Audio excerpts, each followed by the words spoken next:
ICC champions trophy বিশ্ব ভ্রমণের অংশ হিসাবে কক্সবাজার সমুদ্র সৈকতে প্রদর্শিত হয়েছে। আমি এই মুহূর্তে আছি কক্সবাজার সমুদ্র সৈকতের লাবণী পয়েন্টে। আপনারা ঠিক আমার পেছনে দেখতে পাচ্ছেন আইসিসি ট্রফি দেখার জন্য যে চতুর্পাশে কিন্তু মানুষের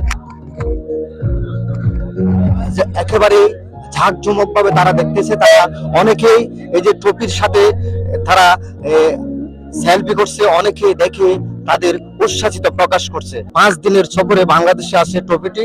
আজ বুধবার সকাল 11টার থেকে এই যে কক্সবাজার সমুদ্র সৈকতের লাবণী পয়েন্টে যে সীমান্ত সম্মেলন কেন্দ্র অমনি রয়েছে, সেই সামনে কিন্তু একেবারেই উন্মুক্ত করা হয়েছে।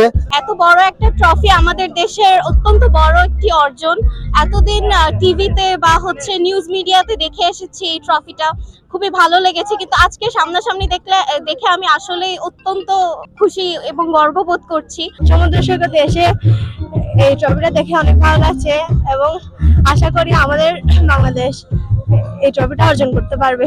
প্রথমবারের মতো দীর্ঘতম সমুদ্র সৈকত কক্সবাজারে আইসিসি ট্রফি উন্মোচন হলো। এখানে স্থানীয়দের পাশাপাশি পর্যটকরাও এটি দেখতে ভিড় জমিয়েছে।